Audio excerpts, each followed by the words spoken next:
All right, guys, welcome to Acts 2 and 42 podcast.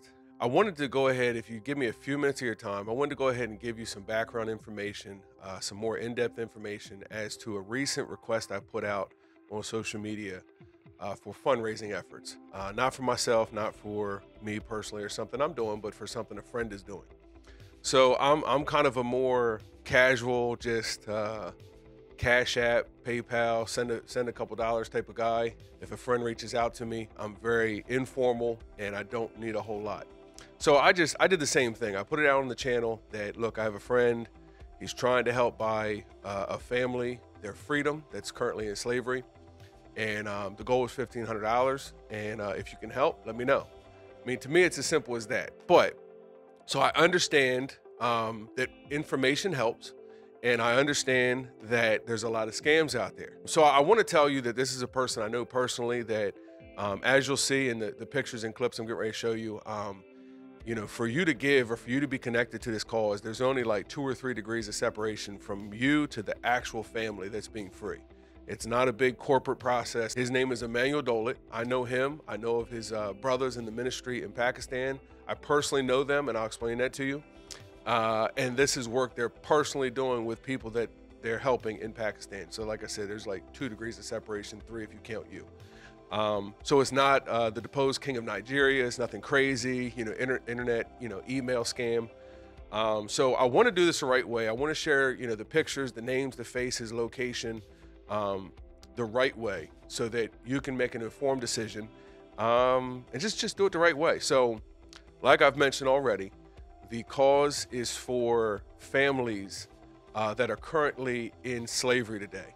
And in case you don't know, I mean, there's an estimated 35 million slaves in the world. Some estimate twice that. The Middle East, India, these countries, Asia, there's huge numbers of slaves. So let me introduce the people I know so you know who you're giving to. And to give you a little background, this is my brother, Emmanuel Doulat. He's a friend is an understatement. For those of you that are Christian, you know that sometimes you get a Christian brother that's more than family, but he's been a dear friend and brother of mine for probably 7-8 years now, if I had to guess. He's been in our home numerous occasions, even literally slept in our master bedroom, when he came to stay. This is the relationship that we had. We gave him our room and our bed. So again, this is not some random guy that I don't know, that I just have, a bleeding heart and want to help everyone. This is a guy I know and I trust in my home. Okay. So I do want that to be said. He travels the world. If I even tried to name all the countries and places that he goes to preach the gospel and to minister, I wouldn't do him justice. I will tell you that he's good ground to sow seed in. He's a good person to invest in, to back, to support in any manner, whether it's to slavery, I'll say ministry or not. So keep an eye out on him, connect with him on Facebook, and keep an eye out on what he's doing. And you're going to see good works, and you're going to see someone that you'll love to support going forward. Something else I'm going to do, which is healthy for churches to do, is we are looking to plan a trip where myself and maybe others go with him to not only see and meet the people for ourselves, but to help participate in the effort there. Whether it be teaching, preaching, whether it be just physically helping with natural things, feeding, clothing. They hand out Bibles. Man, they do all kinds of things, from preach to them, help them out of slavery, to get them Bibles, to get them clothes, to get them food, all wonderful things. The true missions and ministry that we're here to perform, right? So we do want to go, so that way it'll be one less degree of separation. If you know me, and I go and see it for myself, I can verify to you the things that I've seen. So what else I'm going to do when I go is we're going to film. It's kind of what we do. So I'm going to bring camera mics and everything, and we're going to film. We're going to let some of the people talk to you for themselves to kind of bring it back to you so that you can feel like you went as well, so you can see it and hear it for yourself. So look forward to that, going forward. We'll let you know more as that develops. But so let's talk about the slaves, okay? I'm going to link in the video a article by Al Jazeera, and so this is like international mainstream, that this same group of people, these people that are helping the people that are in slavery, has been covered by Al Jazeera, and They have a story. They've already, filmed and done a little mini documentary on what's going on there. So definitely check that link out in the description. But the way they got into slavery, most of these people, the way that they got into slavery was generational. They inherited it. So what they're being told today, and I think it's kind of like air quotes, that your grandparent or great grandparent has a debt with us that hasn't been paid. So you have to work off the debt. Now their father has been working off the debt for his father. The grandfather's already passed. The father grows old. He doesn't have a long life left in front of him, and there's no end in sight. And now his son has grown up in it, and there's no end in sight for him as well.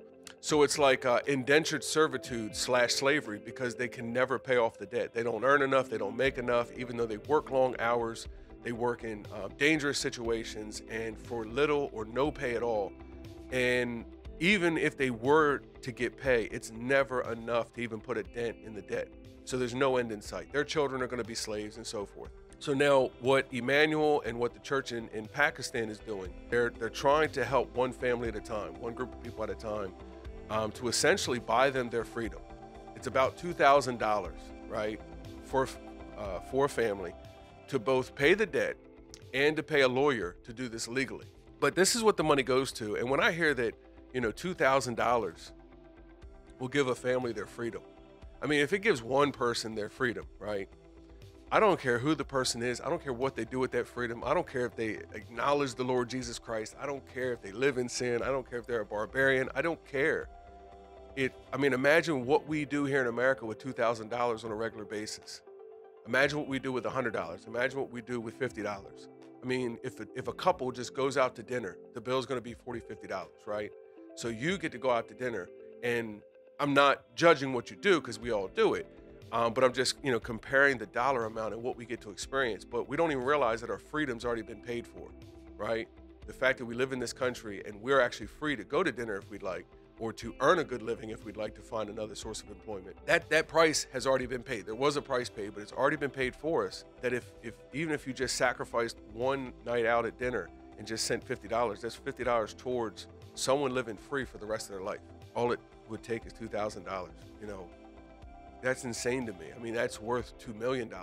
There's no price you can put on someone living free, not being someone's indentured servant. The easiest way to help them is simply to buy their freedom, to pay the debt, pay the cost, let them go free. Now, to the Christian, right?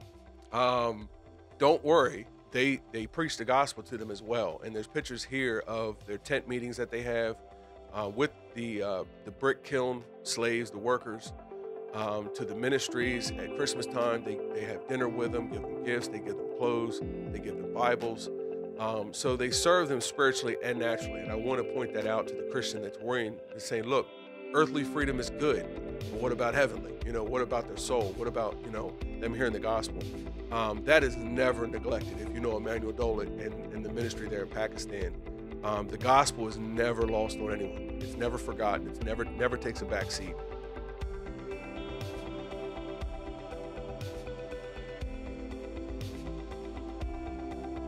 So a way that you can connect, okay? Like I said, Emmanuel Doulat on Facebook. I'll put a link to his Facebook page. His ministry is God's Fellowship Ministries of Pakistan, I believe. I'll confirm that. I'll link it in the description. For those concerned about it, it is tax exempt. It is recognized, by the U.S. government and the IRS. So it has a tax exempt status. So any charitable giving is a deductible at the end of the year for your person, business, or corporation. So yeah, I just wanted you to know that. I wanted you to know all the information. It all, for all intents and purposes, it all checks out. I have nothing to do with it. You don't give money to me. I want to make that clear. But if you give it to either Emmanuel or through his ministry or however you want to do it, it gets to these people and you will get, Emmanuel's wonderful at that. I have all these pictures that I'm sharing with you. Wherever he goes, he always sends me, pictures of every church meeting, of everything that takes place. He documents it with pictures and videos. So you always know what he's doing. You always know he's taking the trips that you're, helping to fund, that he's, preaching, that he's baptizing, he's doing all these things. Keep an eye on the podcast because we're going to have Emmanuel come on If you have questions following up from this video, let us know what those questions are. We'll try to get you answers ASAP. But if nothing else, we'll get to it when he's on the podcast.